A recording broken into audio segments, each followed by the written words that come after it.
સુરત શહેરના અલગ અલગ પોલીસ સ્ટેશનમાં ગંભીર પ્રકારના ગુનાઓમાં સંડોવાયેલા ભાગેડુ ગુનેગારોને જે લાંબા સમયથી પોતાની ધરપકડ ટાળવા સારું નાસ્તા ફરતા હતા તેવા ગુનેગારોને શોધી કાઢવા માટે જરૂરી સૂચનાઓ આપવામાં આવી હતી।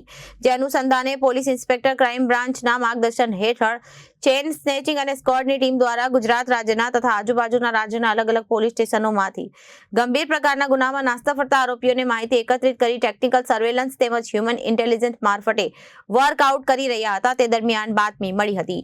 જો કે કાપોદ્રા પોલીસે બાતમીના આધારે નાસ્તા ફરતા ગુનેગારોને પકડી કાયદેસરની કાર્યવાહી હાથ ધરી છે। પોલીસને દરમિયાન મળેલી બાતમીને હકીકતના આધારે કાપોદ્રા પોલીસે પોલીસ સ્ટેશનમાં મુજબના ગુનાના કામોમાં છેલ્લા 20 વર્ષથી નાસ્તા ફરતા આરોપી ભરત ગોલાભાઈ ઉર્ફે કૈલાસભાઈને છત્રપુર જિલ્લા ગંજામના વરાછાના રહેવાસી અને અટલનગરના જાહેરમાંથી ઝડપી પાડી કાયદેસરની કાર્યવાહી હાથ ધરી છે।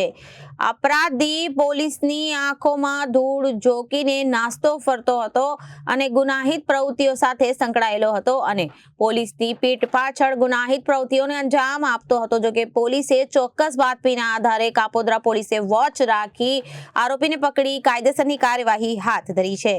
Bureau report Janadesh news Surat.